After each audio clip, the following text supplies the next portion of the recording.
ఒక కొండ మీద 3 చెట్లుంటాయి. మొదటి చెట్టు అనుకుంటది, నేను పెద్దయ్యాక ఒక బంగారపు పెట్టెలాగా, జ్యువెల్లరీ బాక్స్‌లాగా తయారు చేయబడాలి. అప్పుడు విలువైనవన్నీ కూడా ఆ పెట్టెలో పెడతారు. అలా వాడబడాలి నేను అనుకుంటది. రెండో చెట్టు అనుకుంటది, నేను ఒక పెద్ద షిప్‌లాగా అవ్వాలి. అప్పుడు ఈ చివరి నుంచి ఆ చివరికి రాజులను ఎక్కించుకోగలను అనుకుంటది. మూడవ చెట్టు అనుకుంటది, అందరికంటే నేను ఎత్తుగా ఎదగాలి. నన్ను చూసిన వారు పరలోకం వైపు వారి కన్నులు చూడాలి అని ఆశిస్తది. అలానే అవి ఎదిగి పెద్దగయ్యాక మొదటి చెట్టు ఒక జ్యువెల్లరీ బాక్స్ అవ్వలేదు కానీ, ఒక ఫీడ్ బాక్స్ యేసు ప్రభువారు పశువుల తొట్టెలాగా వాడబడతది. ఇలా అయినా నేను వాడబడ్డానని సంతోషిస్తది. రెండో చెట్టు ఒక షిప్ అవ్వలేదు కానీ, ఒక యేసు ప్రభువారు వాడిన దోణె, మీ అందరికి తెలుసు. ఒక దోణెలో తుఫాను వచ్చినప్పుడు యేసుప్రభువారు నోటి మాటతో తుఫాను ఆపుతారు కదండీ! అలాగా చేపలు పట్టేవారుకి ఒక దోణిగా వాడబడింది.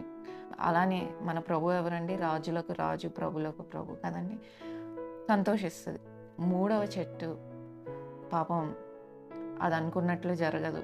ఆ చెట్టునంతటిని ఆహ్, కట్ చేసి ఒక వుడ్ స్టోరేజ్ ఒక ప్లేస్‌లో పెడతారు. నా వల్ల ఏమీ చేత కాలేదు. సంవత్సరాలు గడిచిపోయినా నేను ఇలానే ఉన్నానని ఎంతో బాధపడతది. అయితే ఒకానొక రోజు ఒక మనిషి వచ్చి ఆ చెక్క అంతటిని కొనుక్కొని సిలువ తయారు చేస్తాడు. అప్పుడు అది సంతోషిస్తాం. అమ్మో! నేను అన్నిటికంటే విలువైంది ఒక సిలువగా నేను తయారు చేయబడ్డాను. పోన్లే ఇలా అన్నా నేను మనుషులను దేవుని వైపే తిప్పగలుగుతున్నానని. దీన్ని బట్టి మీకేమర్థమైంది? యెషయా గ్రంథం 55:8 నా తలంపులు వంటివి కావు మీ తలంపులు, నా ఆలోచనలు వంటివి కావు మీ ఆలోచనలు. ఆకాశంకి భూమికి పైగా ఎంత ఎత్తుగా ఉన్నావో మీ మార్గముల కంటే నా మార్గములు, మీ ఆలోచనల కంటే నా ఆలోచనలు అంత ఎత్తుగా ఉన్నవి అని రాయబడి ఉంది కదండి. చాలాసార్లు మనం ఒకటి అనుకుంటాం, ఇంకొకటి జరుగుతుంది.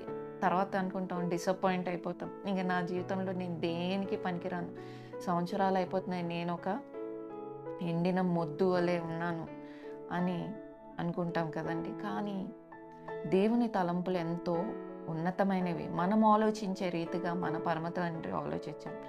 ఆయన తలంపులు ఎంతో ఘనమైనవి. కాబట్టి నమ్మి ఈరోజు మనము విశ్వసిస్తున్నామా? మనల్ని మనం పరీక్షించుకోవాల్సిన సమయం.